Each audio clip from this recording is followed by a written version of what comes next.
Shalom, everyone. We are going to talk about, you know, I celebrate Hanukkah and why I particularly celebrate Hanukkah. And I understand that some people are not really into Hanukkah. There's a lot of discrepancies with it.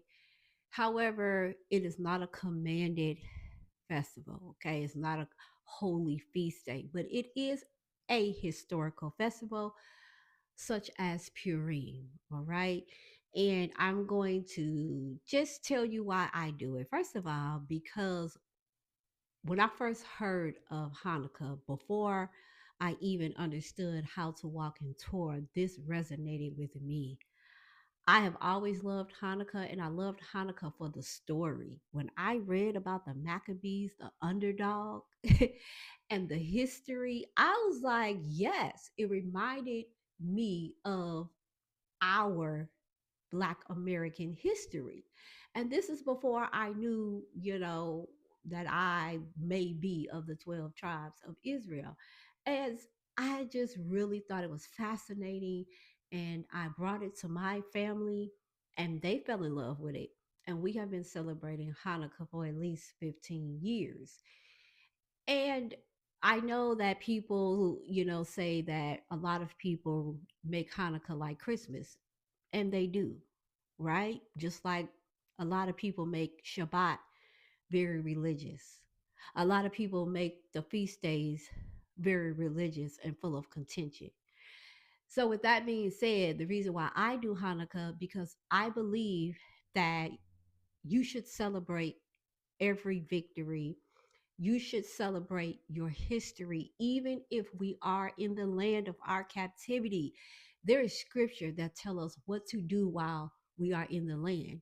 And one of those things that we must do, even if we are in exile, is to pray for that city, that town, that state, the government that you are in, so that you can have shalom.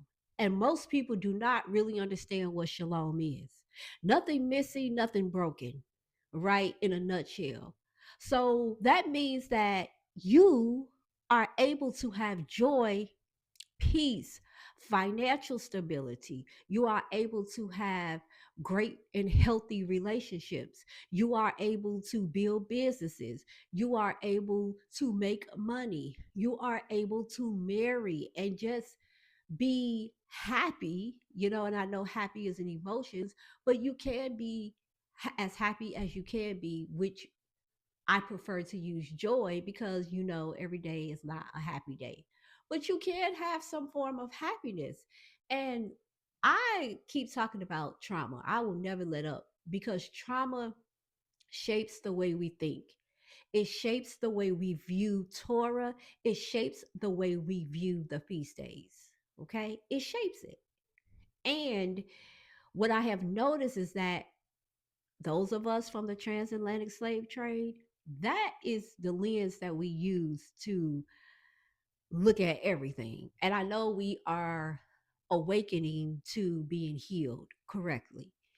So with Hanukkah, what I find is that people don't really know how to have a good time. There are boundaries within Torah, but you can have a good time. And let's talk about the festivals that the Most High didn't ask for, right? He didn't ask for Purim. However, that holiday or celebration marks an historical event in our ancestors' lives. So, why can't we celebrate that? You can celebrate any historical event that happens in your generation and in your life. That's why I don't understand why we can't celebrate levels of freedom. Some of us are very pessimistic and some of us are very optimistic. I like to lean more toward the optimistic point of view because I believe that you should celebrate every level, right, of freedom, of historical significance that happens not only in your family but to your people, especially those of us of the transatlantic slave trade.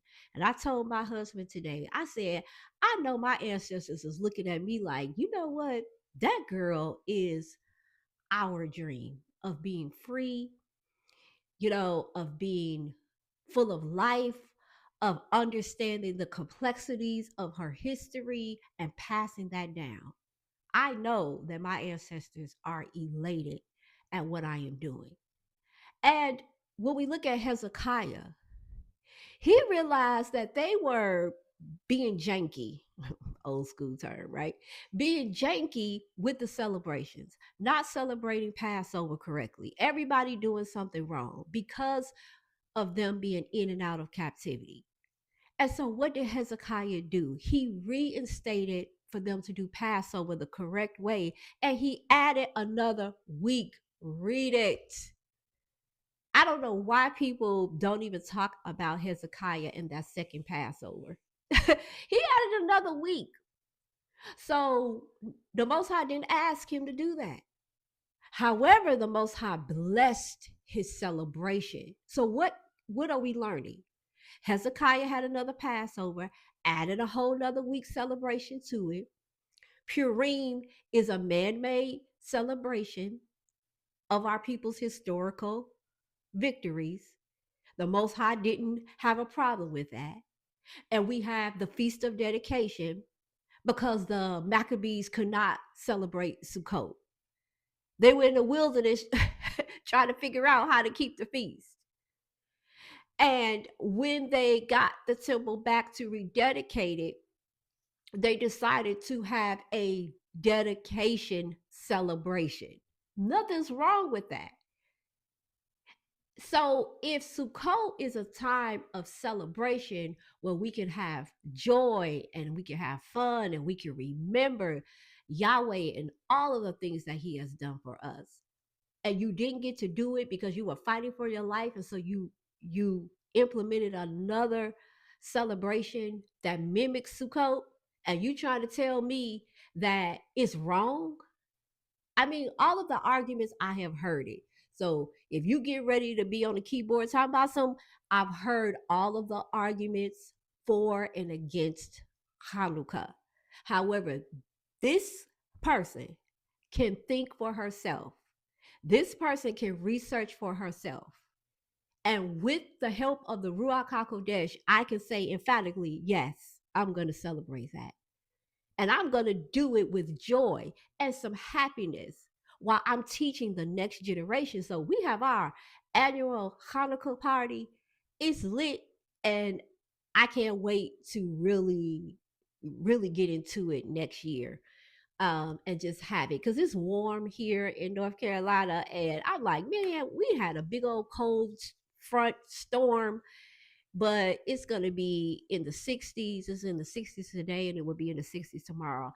And I wish I had known that early, on, because I would have had that backyard decked out. Because I am, I have a right to be happy. I have a right to be joyful about what my ancestors have endured.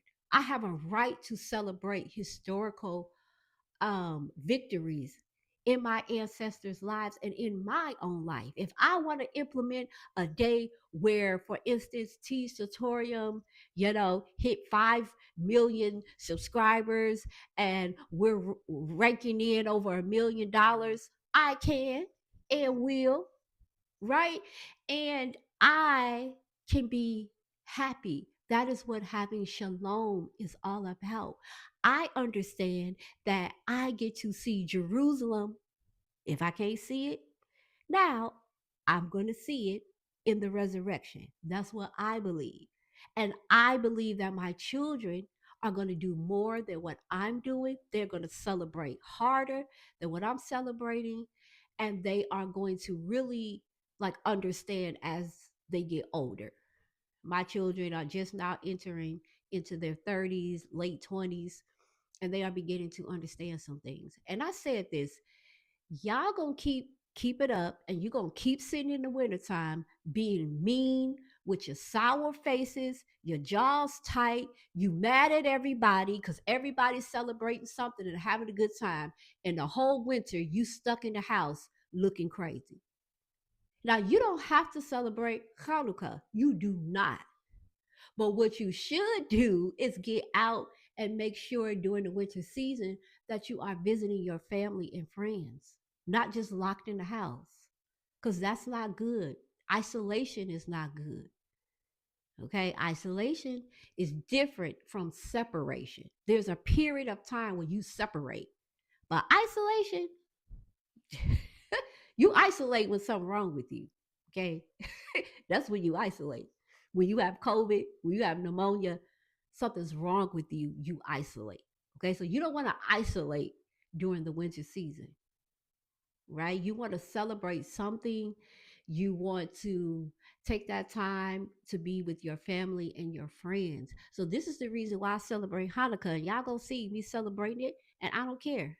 I really don't care about what people have to think about that, because as I see the pattern in the Bible, the Most High did not get upset as Hezekiah added celebrations to the Passover. He did not get upset when Purim was instituted. He didn't get upset when the Feast of Dedication was instituted. And if it's supposed to mimic Sukkot, let it mimic Sukkot. Traditions are just that. So I know in the winter season, we think that the Christians own the winter season. And if we give gifts during the winter season, it's mimicking Christmas. You can miss me with that. That's just my opinion. You don't have to agree with it. But you can miss me with that. Because though nobody, right, own nothing. They don't own it. You can't tell me that I can't give a gift during Hanukkah because I'm trying to celebrate Christmas. I'm going to dismiss you. Why? Because I know historically that Sukkot is all about joy and festivities and giving gifts if you want to, right? If you want to. And when people understand that Hebrew word for bless, and you understand that in the Aaronic blessing, that Yahweh is literally kneeling down before you to give you a gift. You have to study the Hebrew, okay? And not just the surface Hebrew. You have to study the Hebrew. And when I found that out years ago, I was like, oh, so the Most High wants to bless us with gifts and wages and rewards. He's right there celebrating with us, but a lot of us think he a slave master, right? Because that's all we know is slavery. We have a slave mindset. We're not financially free. Our relationships are toe up, right? We think the government is just out to get us every second of the day. We believe every conspiracy that is ever brought to us. We are not healed, and we cannot understand Torah or our celebrations in a healthy way. There's a way to celebrate, there's a way to have fun. Yes, the Torah has guidelines, but we can have fun and we can celebrate. And that's what I'm finna do. I'm finna have a good time. So I am putting out a video where you can follow me for Shabbat and get ready for Hanukkah. You may see that video after Shabbat or maybe Sunday. Just understand for those that are new that I pre record my videos. So don't nobody talk about, girl, she was doing all that work on Shabbat. Shut up. It's pre recorded. Because people, they're a little special. And they may not know, to be fair, people may not know how content creators do. So we pre record. Sometimes we pre record a week in advance and put it out to you when we want you to see it. So it's kind of like television. It's like a trick. I don't know how else to put that, but it's pre-recorded. Okay, so everybody calm down. But I will share that because it's some people. I have people right now that my husband say, your nieces, they ready for the content. They say that every time we put up content for Hanukkah, that it just looks like so much fun. Exactly. And our children are learning. So at my Hanukkah party, oh, they have to study. We have a whole study sheet, and they've been doing that for 15 years. We have a study sheet. You must get the answers correct. We play games, you win prizes, but you're learning about your history and you're learning about Torah because it's not just about the Maccabees' victory. I throw everything in there that we have been learning over the year.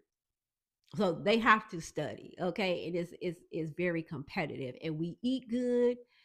and we laugh and we enjoy each other. All right. So I hope that this has helped you if you are on the fence about celebrating Hanukkah, or maybe you still like, well, I ain't gonna celebrate it, then don't celebrate it. I'm just sharing my thoughts and my experience. I've been celebrating for 15 years. Okay. So, I love it and I'm going to continue to celebrate it, and you have to do what resonates with you, whatever convictions you have to stand on it. But don't be swayed to and fro. Every time somebody say something, you change it. Stand on your conviction. But with that being said, I know I put a but allow yourself to evolve. So stand on your convictions, because convictions is not Torah.